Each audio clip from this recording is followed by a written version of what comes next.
Hello. How are you, Vivechana? Hi, Monica. I'm good. Oh, How are you? I am good. So good to see you again. And yeah, Yes. we were a couple of weeks ago in India, so that's where I met Vivechana. And yeah, there are a couple of women, special women and wise women from India that have been participating in this program. Of course, I couldn't not do it. And one of those special guests is you. And Thank you. welcome here. So thank you. I'm so excited and happy to have you here because all the work, beautiful work that you do today, it is so connected to the feminine energy and wisdom that you had to be here and tell us more about those beautiful yatras, what that means, and what the sacred art, how can we connect to that, and how it connects to the, again, to the divine feminine. So welcome. And everybody, Thank you. good morning from, this is from Florida, and is good night in India, where Yes. Vivechana is. And today is the last day of Grandma's March. So we have just a couple of more sessions to go during the day. But yeah, definitely today is the last day of the Grandma's March event that usually happens on March because of International Women's Month, to just honor women and especially honor the ancestral feminine wisdom, grandmothers, and the connection to the divine feminine. So today we have Vivechana Saraf. And I will just do a very brief introduction because I guess to give you a space to tell your own story. And she is an entrepreneur, publisher, and sacred artist. She currently lives in Pondicherry. That's a place I really want to go and see it because I'm very curious. And she's the founder of Soulscapes. She will tell us more about that. And she has a keen interest in sacred symbology, sacred geometry, and has delved into ancient art, philosophy, and systems to understand and explore universal principles and truths. So I am very connected to art all my life, and I guess all this comes from my one of my grandmas, Rosita. Both of them, the names are Rosita and Pepa. And Rosita, she was an artist. My mom also is an artist. My mom does it as a hobby, but a lot of that lineage of that family, they love art. They were very connected to art. So the minute I connected to your session of art in India, I was like, oh, this is what I love. And I never connected to sacred art or sacred geometry. That was my first time. So it was a very special, very potent session. And that's why I want you really to tell us how this artist got into all that. How was your journey? How did you find those yatras, and how did you went into that path, and how everybody that is listening can connect to that and learn from how through yatras we can connect to the feminine wisdom, feminine energy, or divine feminine, as we want to call it. So welcome. Surely. Thank you. And I'm happy to talk about this because it's very dear to my heart. I know. I come from India, which is the land of Shakti. Mm-hmm. Um, and growing up, of course, I was the youngest of four daughters. I grew up in a family full of women. Uh, it I was love it. Yeah, and also, though we are from a traditional background, but we were not brought up traditionally. So I didn't grow up with a lot of devotion or rituals or all of that. But I Mm-hmm. had a keen interest in knowing about life and knowing about why things are the way they are. And our extended family was pretty traditional. So it was like living in two worlds. A world where we were allowed to be who we were, and then we looked around us, and there were people who were following the tradition and still accepting us. But That's yes, it very was, interesting. Yeah. and I grew up in the city, so it was a different life. It was, Mm-hmm. I didn't really ever think about sacred art or any of it. I trained as a graphic designer. My Mm-hmm. early education was as a graphic designer, especially because I found everything else. I shifted through a lot of fields and I found everything was very uninteresting. It somehow did not fulfill me from within. And I took up art, and it was a beautiful journey through art, and I worked for many years, but I still didn't find the thing in art that really connected. And it was many, I think it was about 15 years ago, maybe, that it was a special day. I follow the yoga of Shorbindo and the mother, and it was the mother's birthday, and I was at a center in Mumbai because it was her birthday, and we all gather for the collective. And there was this little voice that spoke to me and said, "You should work with mandalas." And I was okay. I said, all right, that was not my field of work at that moment. But it came to me again that no, you are looking for something and this is what you should work with. Uh, I took it seriously because I really believed that that voice meant something, and it was soft and it wasn't very forceful. And I didn't know what a mandala was because 15, 17 years ago, it wasn't so popular as it is now. No, it's true. And I only knew about Tibetan Buddhist mandalas, which I didn't know how to make with sand, or I didn't know who to find. I was not a Buddhist. It was again a sacred practice, but I didn't see myself suddenly getting into it and becoming that. But I think the seed remained with me, and I started finding teachers and books, and started. And suddenly the art started emerging. So the first sacred geometry art that I did, I didn't even know it was sacred geometry. I was just doing it, and it felt nice, and I felt that I needed to work with light. And it was this thing about how do you paint with light. We paint with colors, of course, but if I had to express my art with just light, how would I do that? And so I was reading up a lot, and of course I follow a spiritual tradition, so I'm reading a lot, and I was always curious. So I've read about a lot of other spiritual traditions also. So it was kind of amalgamation of everything, and it started coming forth. Honestly, it was just for me. It was not meant to be shared. Eventually, I guess the divine had other plans, so it got shared. But my first teacher actually showed me how to make a yantra, and I didn't know much about it. Of course, being in India, you know about the traditions and you know what it means, but it was not something that was connected to me really, in my life. Uh, Right. and when I made it, I was like, oh, this is so beautiful and it's so nice to make, and all of that. And the method she showed me was a little complicated. So I was like, oh, how am I going to make this again? And I left it at that. I said, okay, maybe, it's something uh, nice, but maybe it's too much for me right now. Right.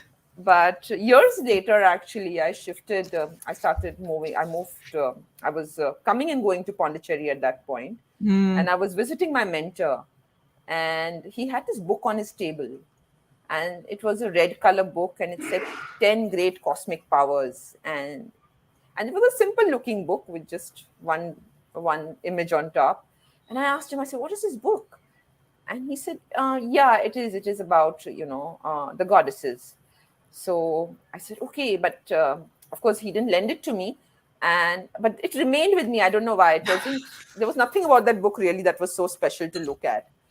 And I went to a store and I bought it, and I started reading it, and it was about the 10 wisdom goddesses of the Indian tradition, of the Tantra tradition. Oh, wow.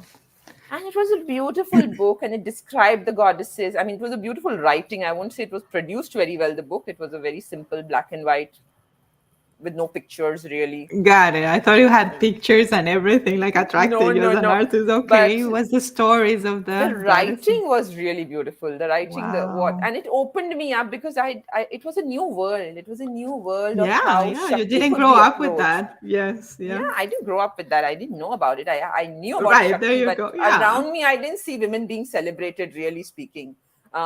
In Indian tradition, men always get more importance. So, to It's put not it fair. mildly, yes. Yeah, and I read this book and I saw the power the goddesses held and Wow. how much of spiritual wisdom they had, and how they were of a diverse emotional natures, how he connected to each part of your being. It was just not one way of being. There are so many diverse. You could be fierce, you could be warrior like, you could be compassionate, you could be kind, you could be harmonious, you could be a perfectionist. And each of the goddesses addressed something and said, that is a whole. To come together, we need to be all of that, or we need to follow the path which is from within us, more Yes. connected to that. I could be a fierce person, I could be a mild person, but there is still a path for me to reach, uh, my spiritual goals. And the imagery was so beautiful, and there were some drawings of the yantras there again in black and white, which I felt didn't do justice to the goddesses. I felt they were so grand, and and the writing was so grand. And I come from a publishing background, so for me the production of the book was a Mm, little important. And I said, got this it. is the words that the whole world should know. I mean, why is it that it's come to me, at this point in life? Why didn't I know about this before? So I sat and I typed the whole book because I didn't know who was the publisher and I didn't know how to get to them. Oh, But wow. I recreated the book as a coffee table book. I took images and I redrew the yantras and I colored them the way the goddesses came to me through the Wow. writing. Uh-huh.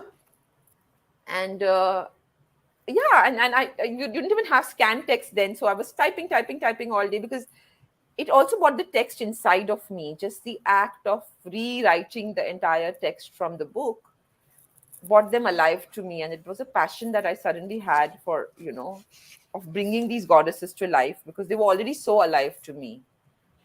And yeah, and the book never got produced, of course, what I produced, but it took me onto the path. Actually, it took Yes, me there to you the path go. of making those yantras, to creating those yantras, to understanding what Shakti really meant, and how the divine feminine, though we say divine feminine, how these goddesses were not about gender. They were just a celebration of life and of who we are from the innermost core of our beings, and Hmm. how we can express that in whatever way and still be accepted. uh, so it was beautiful, it was empowering. And yeah, and I for a long time I made yantras, but I was making them more because I'm a digital artist. It was more using my computer and software.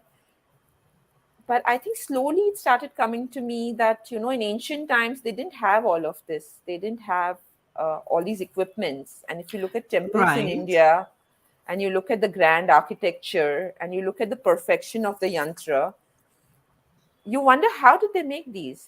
I What don't know. was the way Yeah. that these were created? Because you have to do it like all the perfect measures. If not, it won't come together. Yes. Then you Absolutely. need and the and tools to and measure it. And yeah, they didn't have all that. and you have them in the grand scale with the carvings in the temple, and then how all of it comes together. And I was fortunate that I was already learning sacred geometry. I was delving Hmm. into it. And I think it was just maybe a few years ago, actually, that one day I just, during the lockdowns, and we were at home, and I was just kind of, taking classes, trying my skills, doing all of that. You had time for yourself. And it just came to me how a yantra could be made. Before that, in 2019, I had worked for a year with a teacher in Oroville making columns, which is an Indian traditional art of sand art. It's you make it at Okay. thresholds I've of seen homes. pictures. Yes. Yes, and it's a It's like beautiful big art. mandalas that you, yeah, Yes, and with very colorful with sand and you make them basically with rice powder and stone mm, powder, and they are wow. made with dots.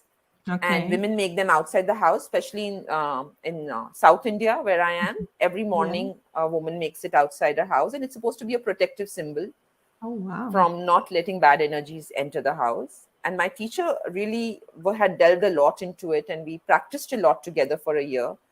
But it opened me again to a different dimension of how traditional and spiritual art are actually interconnected, and how temple art of what priests were doing were taken up by women, and they were doing it in their own way to protect their own houses, to protect their own families.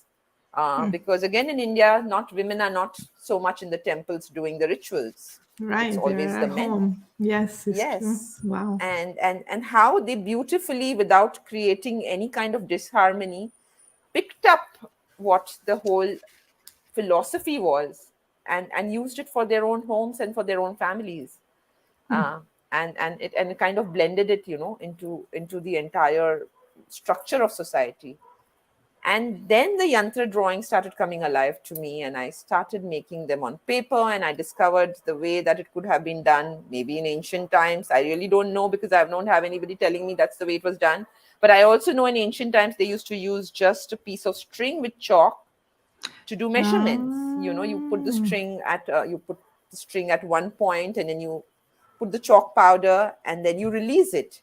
or Yeah, you they will walk use around the it string. as a rule or something like that that we use Yes, as a rule today. or as a compass, Uh-huh, you ruler. you Yeah, I pivot got it it. around and Uh-huh. things, and that was the beauty of sacred geometry, because you just needed a compass. Of course, you needed the instrument of a compass, and you needed just a scale without any measurements, Got it. and you could create so many things with it, and it kind of gave you an indication how creation came into being, how life came into being, and how in ancient traditions they looked at nature, they looked at life, and they picked up everything they did from there.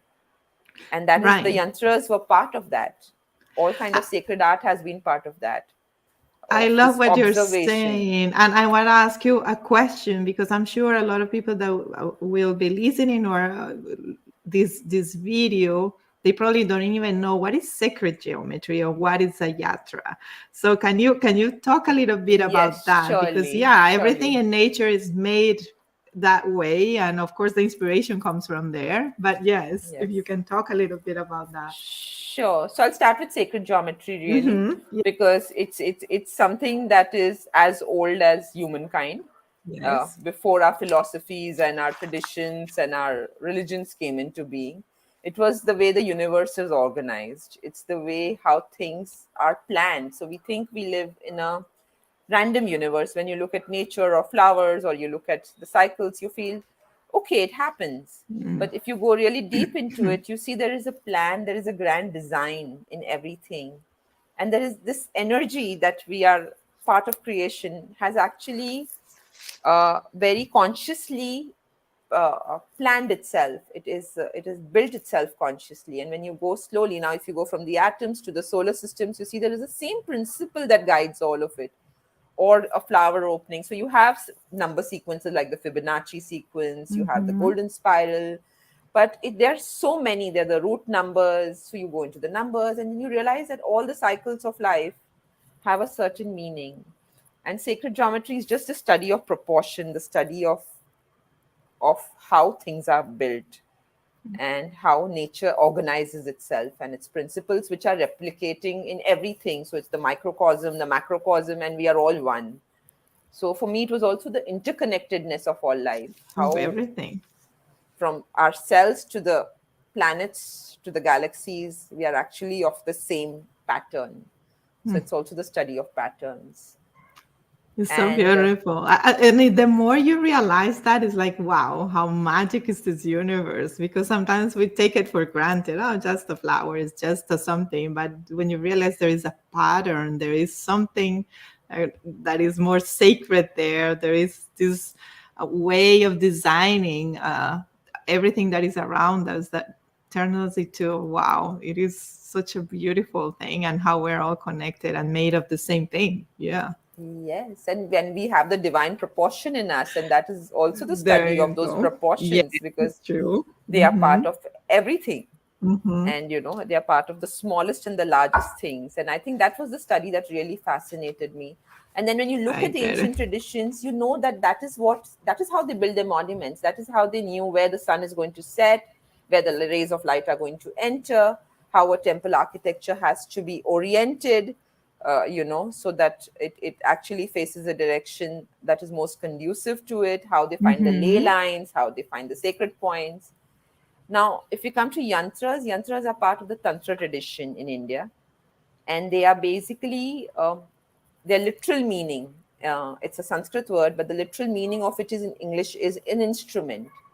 It's an instrument, it's a tool to harness the divine energies. Mm-hmm. So they are based on very, very simple geometric shapes like a square and a circle and a triangle. But so Tantra system came around 6 BC. It's a very, very old tradition. And the seers who were meditating on the goddesses, who were meditating on the deities, found that the deities revealed themselves to them through these form patterns. Hmm. So And they interesting. saw them in their meditations, and they recreated those form patterns. And each deity had her own form pattern. So if they were meditating on, say, Lakshmi, Mm-hmm. Mm-hmm. Lakshmi revealed to them, the goddess Lakshmi revealed to them what her form pattern was and how she could be invoked within that pattern. and that is what is called a yantra. So it becomes a tool for Yantras. invoking an energy of a deity. Got it. And Tantra as a tradition is a very secret tradition actually in India. It's an old tradition and it's only got into through initiation.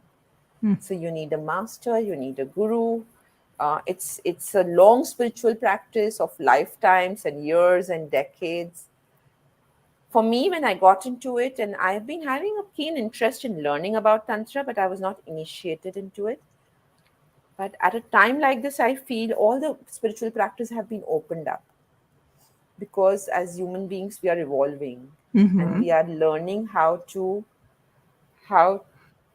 work with these ancient wisdoms without letting them lose their reverence. It's still Mm-hmm. revere them, still respect them. And for me, the deities came alive. So there is something that you see the figure of a deity. You see, we see them in our own, the way we are, how they look and they have these hands and all of that. And then you look at the form pattern, which is universal. It's an archetypal pattern. Everybody looks at a square and a circle the same way, regardless of where they come from, what culture they belong Right. to. It's true. It's like they don't have to be Indian or they don't have to be anything, that the form pattern speaks for itself. Yeah, it's And I think universal that's the language. beauty, yes. And Mm. that's the beauty of it. And Wow. that's how the connection happens, actually. And that it's been in the last couple of years that I have started teaching, Mm-hmm. how we can connect to your yantra or how we can make one or how it is used with the mantra. uh, how when you paint a yantra, you are actually painting it as a meditation tool, as a tool for balancing the energies in your body, for making both sides of your brain balance out, for concentration, um, for again so many benefits it has, because just looking at those archetypal units, just making them can have a profound effect on your mind, emotions. Mm. And it can be a tool of devotion, because if I am connecting to a certain deity, I can call out to her or I can connect to her qualities. Right. Her energies and qualities. I love it. Yes, by making the yantra. Mm. So, Wow, this is so potent and special. And I remember doing the exercise of what we did was Lakshmi, right? It was, yeah, I think we yeah, we connect. did Saraswati, Yeah, Monica. Saraswati, you're right. Yes. Yes, yes, yes. That was even she is the goddess of beauty, and so it's special connecting to that. And I will love if you can show us some because I can see in the back you have some like maybe some people have never seen a yantra or anything like that. Is there anything Okay.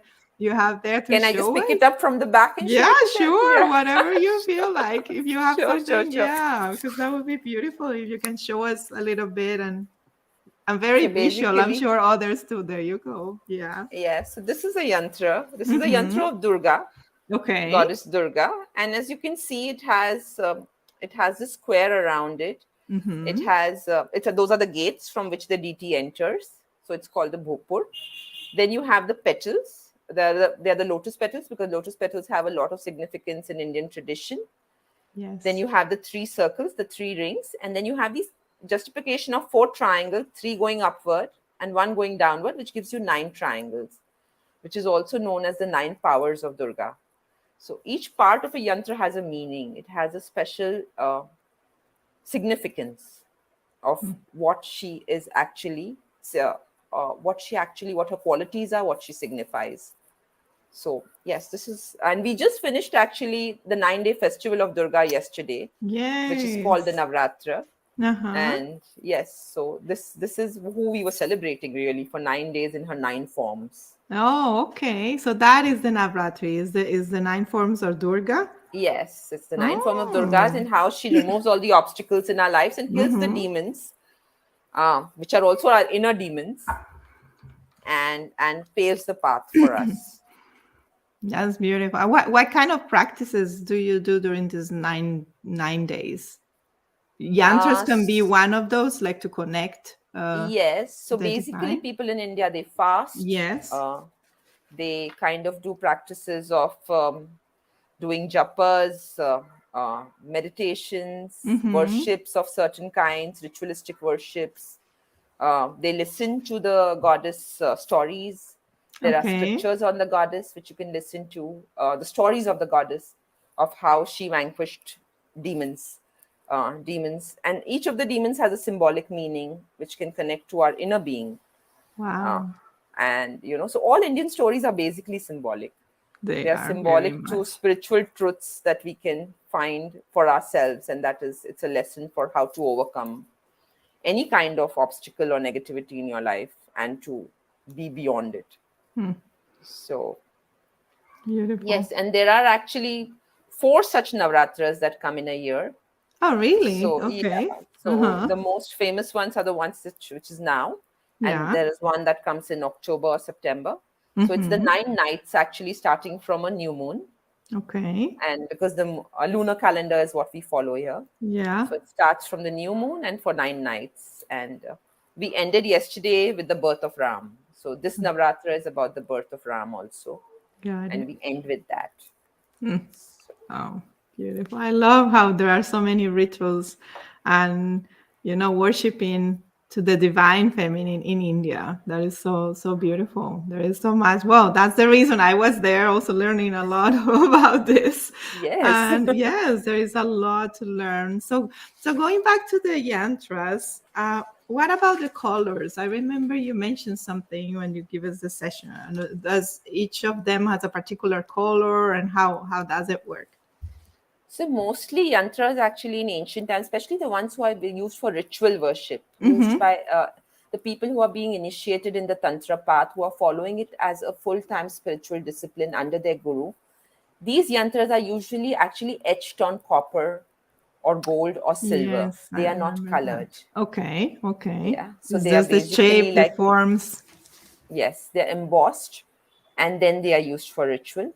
What yantras we paint are called as yantras for darshan. For the yantras just which are meant to be uh, put in your puja rooms or put for meditation. They are not used for rituals, Got basically. it. Got it. And there have been certain masters who have seen the deities and given the colors accordingly. But I Mm-hmm. remember, because for me, when I first saw the deities, and I didn't even know what colors the yantras had, because I was just seeing the deity from the description, and the text didn't mention the colors of the yantra. It was a black and white book, so they were just drawn in line drawing. But the first time I rendered them, it was with the colors that I could see when I saw the deity, and I realized those were the colors I connected with, and that is how I connected with her and how I saw her. And then of course I came to know the traditional colors, and then of course we use natural colors, so you can use like turmeric or the red Mm, that you get from the turmeric. So of course in modern times we don't use so much of the natural colors, but it is right. also about how you're connecting. So what is your Mm-hmm. connection with the deity? How are you going to be looking at her? So I encourage people to use the traditional colors because they have been seen by masters who have meditated and worked on this for decades and lifetimes. Yes. But I also encourage people that, if you feel that from inside you're seeing the deity or she's calling out to you in a certain color, you must honor that, Yeah. Yeah. Oh, and and let beautiful. her come forth in that way. Mm, beautiful. So tell us about more about that work that you do. So how is like, okay, the work that you do through soulscapes and teaching yantras, how can people engage in that, and how is the process? What is that, like, how is the session with you, and what do you teach? Just tell us a little bit. For Yeah, those well, that don't know, because I've been there. well, I can start with right now, because right after I met you, I did Uh-huh. a 3 day retreat, Oh on wow. yantras, and then I just finished yesterday a 9 day Navratra Oh wow. practice where Okay. we drew yantras every day.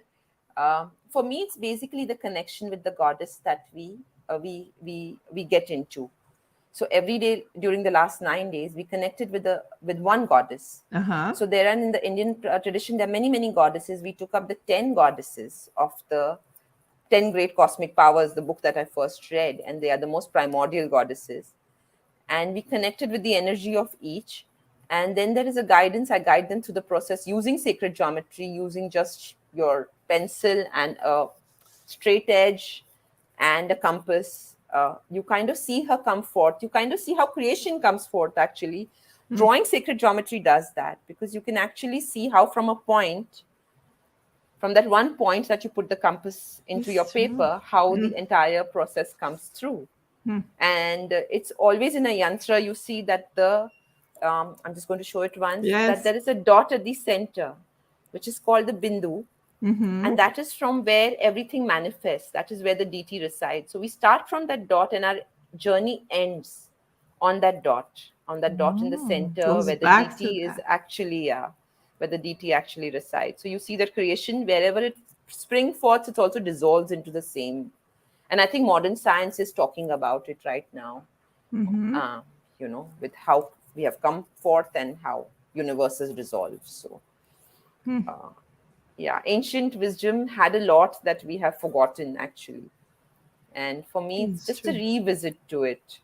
Yeah. um, and also celebrating the feminine in her true form, in her true power, Mm. uh, where she is nurturing also and she's fierce also, but she's always taking you forward. Yeah. So do you usually in your sessions do the all the like you said, for example, this time the 10 goddesses or any feminine energies, or you just sometimes no, let's work through just one and let's do the whole process and yantra. It doesn't matter. Yes, so I do all kinds of workshops actually. I do Okay. 1 day Yeah. workshops where we experience the energy of one goddess and just the experience Yes. of making a yantra.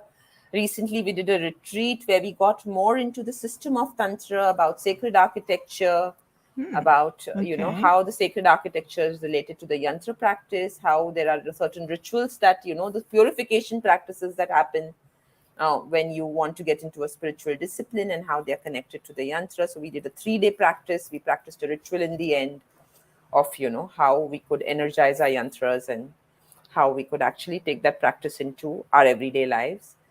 During the 9 day period that we did, we just took a DT every day. We concentrated on her and we manifested her through the yantra. So, those are some of the practices that I bring forth during my sessions.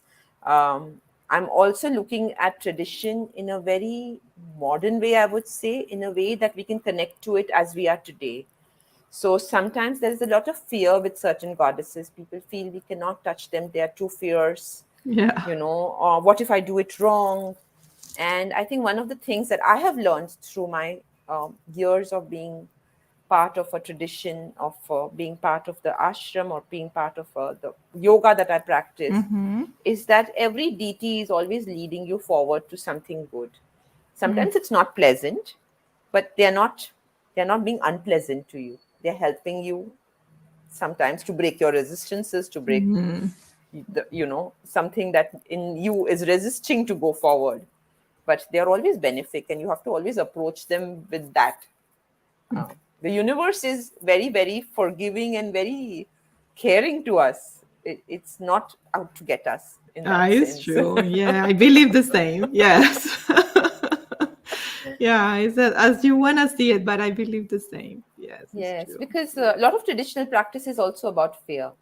Mm, it We is instill true. fear into people, and I think that Yeah, is one of yeah. the main things that I see, is that we need to love and not fear Yeah, it anything is that we are true. doing in a positive way. It is true. Yeah, a lot of traditional, even religions in other cultures and things like that is around fear, and yeah, you don't get that connection so close and in such a beautiful way, like this that you're So talking yes. about. Yeah. So is there a particular goddess? I'm just curious, is that you feel more connected to, or there are periods of time that you feel I'm feeling much more connected to this or that, but there is always when you at least when you hear the stories and everything, there is always somebody that, oh, this is my dears. This is the one that I really I'm just curious. I completely get you. That so I would actually say, because of the practice that I do, this tradition that I follow, we Uh-huh. believe in the mother, and we believe in the one mother, and Yes. she is the supreme, and all the goddesses come under her. So they're all her aspects. So first I Yes. would go to her, which is she Uh-huh. contains all of them. So for me, she is the most important, She's the and one. she's always there. And then when you come into the aspect, so there is, yes, I would sometimes say there is.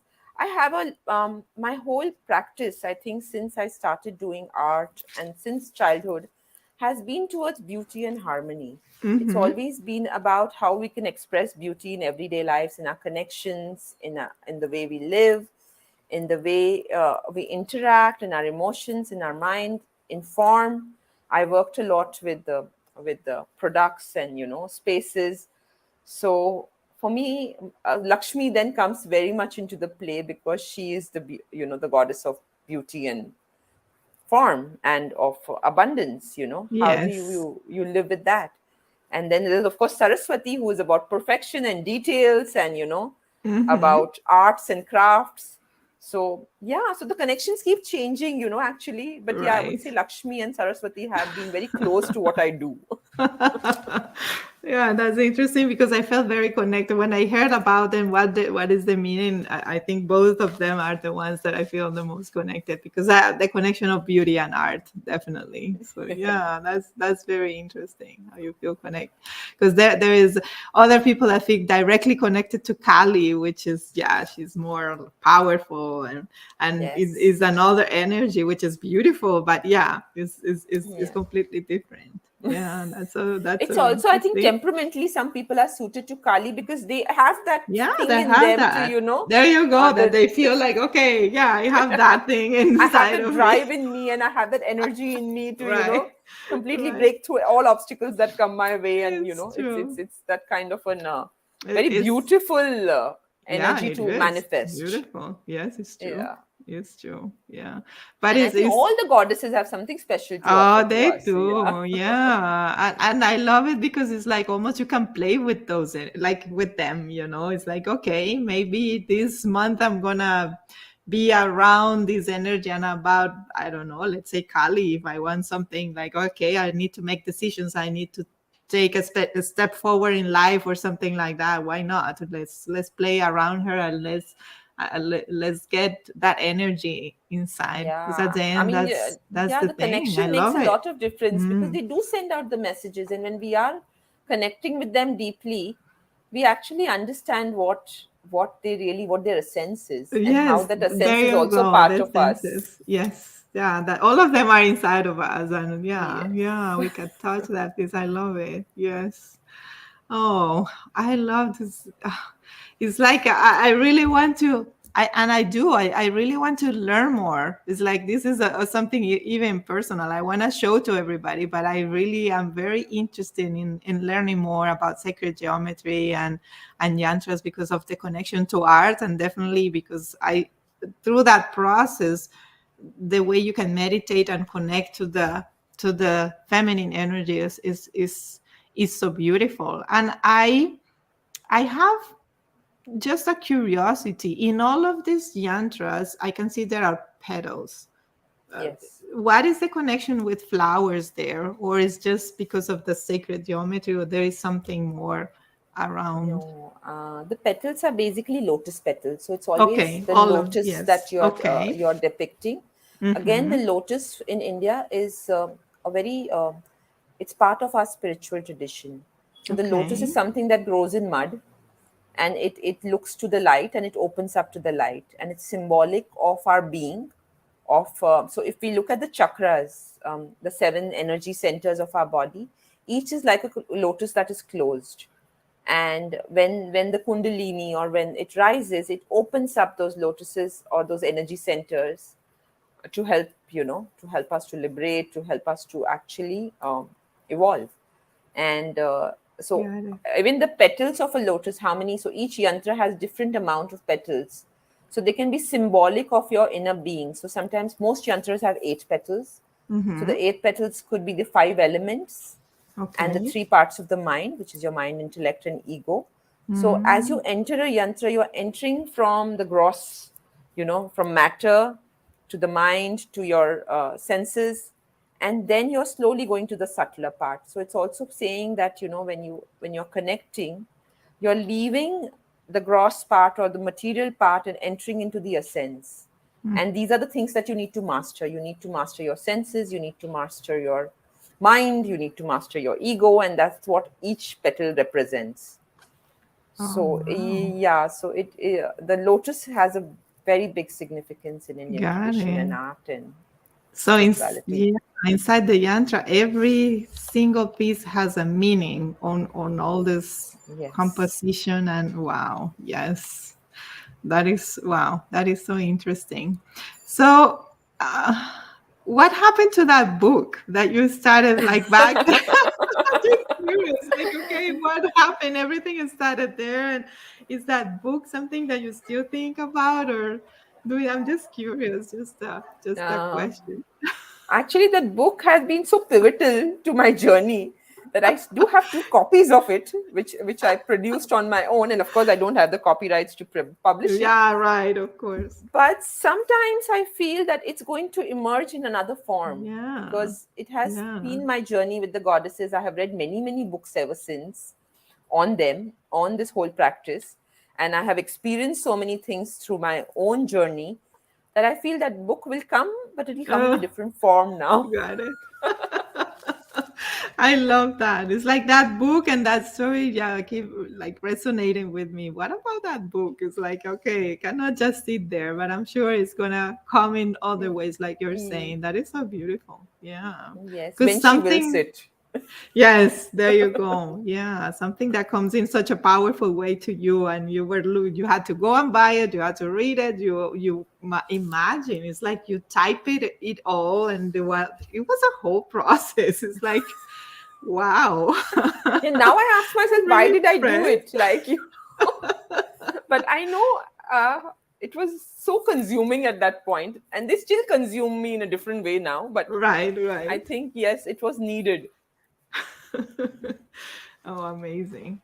So tell us, wow, this journey has been amazing. How, like, from graphic design and art, you came into understanding the yantras through this book and the goddesses and typing this book, and now you have all the soulscapes. So what is that you offer through soulscapes, and everybody can know where to reach out if they want to do the sessions, these workshops, how else they can work with you, and how can you help them. So I know you also have Instagram, right? Instagram account on Yes, yes. Soulscapes. So tell us a little bit about you, so people that are interested in this topic and worshiping and art, sacred art and geometry, can look for you.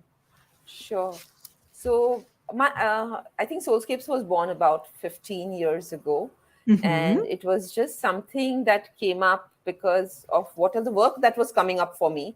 I Yeah. have been a publishing professional also in Mm-hmm. my earlier Yeah, you career, mentioned that. and Mm-hmm. so I offer publishing services. But I we are my main stream is now making books on spirituality, on education, on environment, everything that can help people connect in a better way. Recently we came up with a book on lotuses, actually, called Avatar, which was about Oh, from a very wow. beautiful artist. And it's a coloring book, but it also connects to the deeper essence of the lotus while you're doing it. That is the kind of offerings I'm giving. I'm also publishing on my own. I help people publish, and I take up projects. So we are doing books on gratitude. I work with the publisher in Switzerland, and we come up with a lot of books on education which are being used in Wow. schools. But it is also the expression of beauty. Mm-hmm. How can books be the vehicle for people to, to connect to the deeper meaning of the words that, the beautiful texts and all of that, but also to connect with their inner selves. So those are the kind of publishing projects that I have taken up and I do. Beautiful. Other than that, I do workshops, of course. I do a lot of sacred geometry workshops. I was doing a number series. So we were Mm-hmm. exploring the significance of numbers in cultures Oh, using sacred geometry. And okay. we started with the number nine and how, in different traditions, nine has a significance, and how the nineness of things has a significance in nature, in art, in tradition, in spirituality. And then we experience it through the drawings of symbols of different traditions. Wow, So that sounds that very is, interesting. yeah, Yeah. so that is one series that I have Uh-huh. been just working on. I do something called mandalas with intention, where I take Okay. up one sacred symbol every month, and we kind of work on it and we express ourselves through it. So it could be a chakra, which could be your, connecting to your Mm-hmm. heart, or it could be connecting to a symbol from another tradition. And then we get into a little bit of the philosophy and how it connects to us and how we can express it through a drawing, which is which is reflecting our own being at that given point of time. So that was Beautiful. also a very meditative practice Yeah. of so just to say that, sacred art, we have just to define sacred art, what it means to me is because when we come from traditions, there is a truth that art expresses. And some of these traditions, like yantras and all, have come from a lineage where people have worked on it for centuries for it to come out the way it is for us today. And that is what Yes. makes it sacred, because it Mm. contains a truth. And there is another aspect of art, which is expressive art, where we express our inner beings at whatever state we are in the moment through art. So I use the sacred as a base. And in certain sessions, we go into a little bit of the expression of it from our inner being. Oh. But the grounding is always on the truth that that symbol represents. Mm-hmm. So it comes Mm-hmm. out in various forms. Wow. Um, so that is, yeah, that is another of the offering of soulscapes. I also, I'm an artist. i Uh-huh. i offer art um that can be put into your space. It's basically art based on sacred geometry, based on yantras, based on sacred symbology. I have been studying how colors and how forms affect the spaces we live in.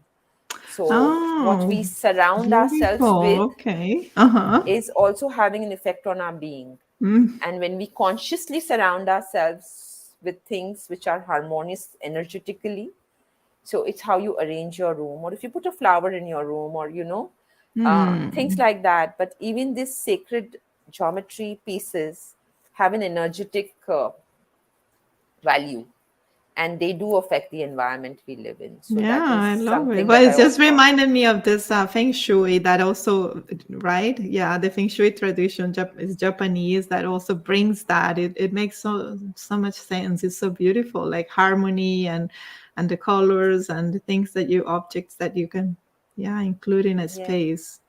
And also Beautiful. the intention that we put in them. So most of the art Right. I create has an intention Especially. behind it. Mm. And when you connect with that intention, and when you connect with that piece, you are actually spreading that intention in your space.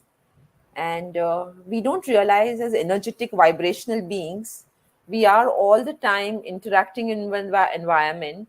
And as much as we interact with the environment is also interacting back with us. Yes. And when we are conscious of the environment around us, I think it has a very, very, which is why we go to temples or we go in nature Right. and to regenerate ourselves. We need that for Yeah. sure. Yes. And Yes. yeah, and then we can create those kind of spaces in our homes also. Beautiful. Mm, beautiful. Oh, it's been such a pleasure. Like, yeah, from knowing you in India to have being able to go through the experience of really drawing a yantra and meditating with Saraswati. That was that time, and now you're telling the story and how you get there through your experience as an artist and finding that book of the 10 cosmic energies, I think is the name, Yes. and the goddesses, and typing it and now offering to the world. So is such a beautiful and inspirational and such a unique way of people being able to connect to spirituality, because sometimes and even as a personal experience, we struggle on how to do it, or we don't know how to meditate and just be quiet and sit there, or because in especially in the Western civilization we're not used to this, or as you said, in India even there is so much traditions, but not everybody grows up inside those traditions or those practices as well.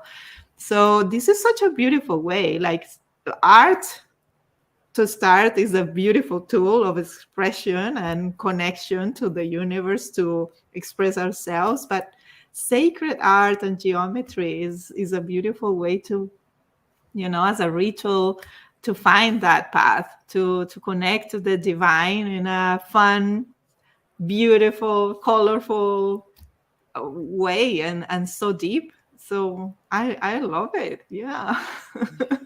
Thank you for that and the work that you're doing in the world and bringing that, because that's so important, and you don't see that much out there, that those offerings and that possibility that you're bringing. So thank you for that, because it's beautiful. And I really hope a lot of people reach out and follow you. You are in Instagram. There is your Soulscapes website.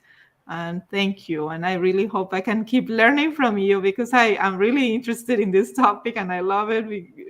Art is all to me, and I'm really into the sacred arts. I think that's the way I will find to connect to, yeah, to spirituality in another way. So I want to thank you for sharing with us today this beautiful journey.